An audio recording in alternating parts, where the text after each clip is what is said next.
Powered by the Montana Television Network.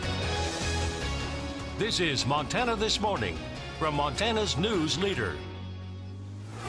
Good morning. Thanks for waking up with us here on Montana This Morning. I'm Augusta McDonald. And I'm Louis Storch. Hopefully having a fantastic start to your Wednesday. A lot of people saw snow yesterday, Augusta. However, as you head further south, places here in Missoula and the Bitterroot Valleys really didn't see much snow at all. We saw a lot of rain instead of snow. I know. What is this? It's Christmas. We don't want rain. We need the snow. Here's the thing, though. So we don't have a lot of time to get into it because there's a lot happening. But we have another system moving in that's going to bring us snow for the weekend. And then now just indications this morning showing we could get some snow on Christmas now as well. Slight chance.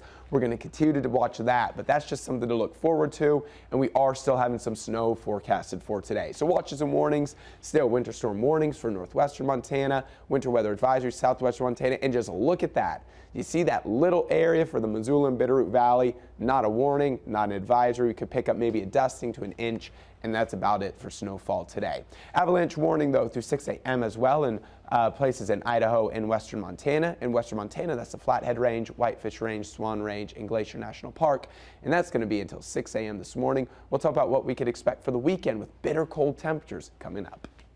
Thank you, Louis.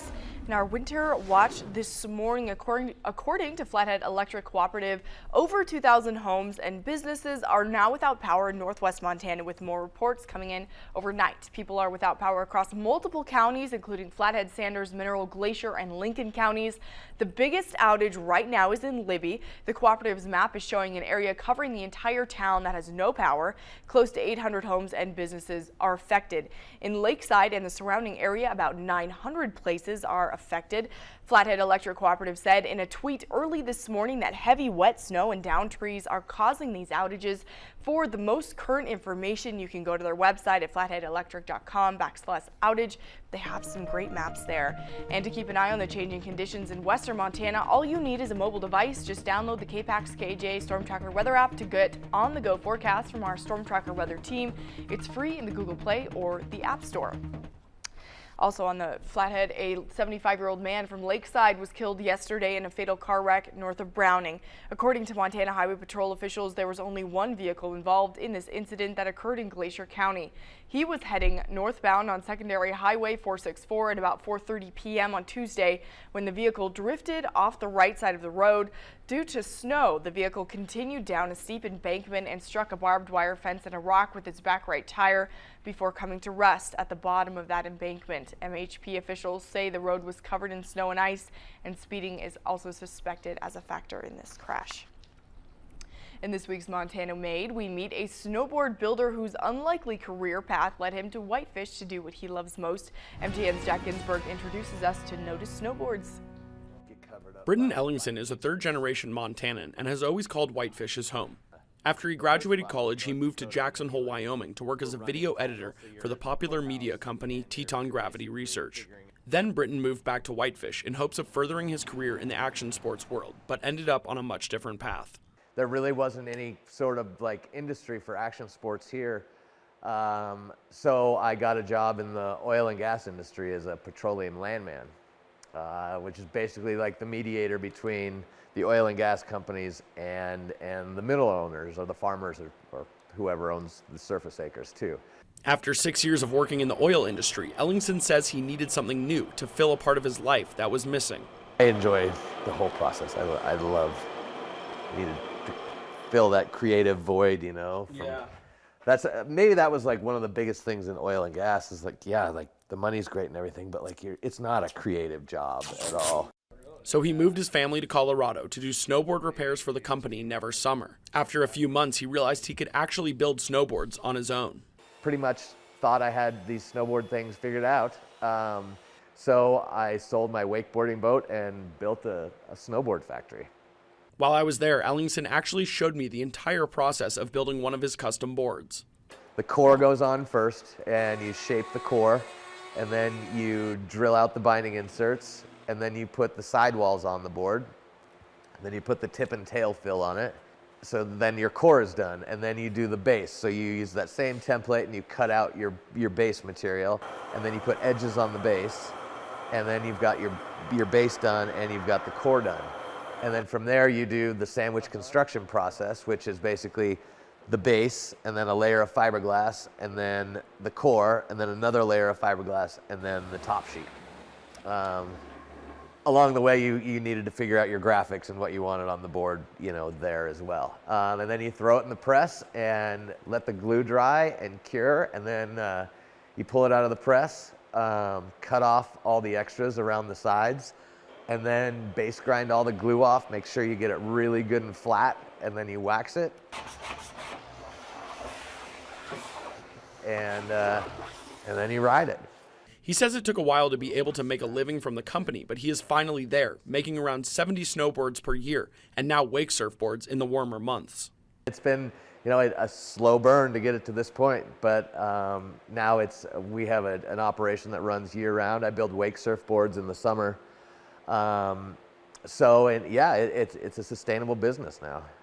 He says just in town and up on the mountain, he has seen his business start to take off and become popular with the locals. It's so fun to see my boards on Big Mountain, even just stickers on the lift towers. I'm like, yes.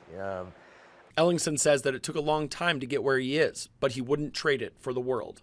There's nothing I'd rather do than build snowboards and wake surfboards, and the fact that I get to do it in Montana is awesome. Whitefish is an amazing place. All of Montana is an amazing place, He says he plans to build boards in Montana for as long as he can. In Whitefish, Jack Ginsburg, MTN News. Top stories this morning. Federal investigators are learning more about the Amtrak train crash in Washington state that killed 3 and left dozens of others injured.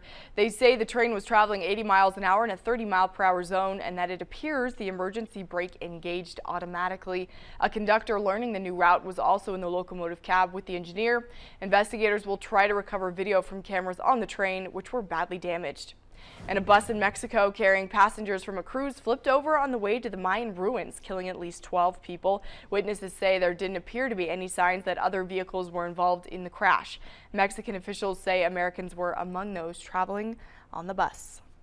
And President Trump may be just hours away from his first major legislative victory. The Republican tax plan has cleared the Senate and is on its way back to the House today. It could be signed by Mr. Trump by the end of the day. Hannah Doba is in New York with more.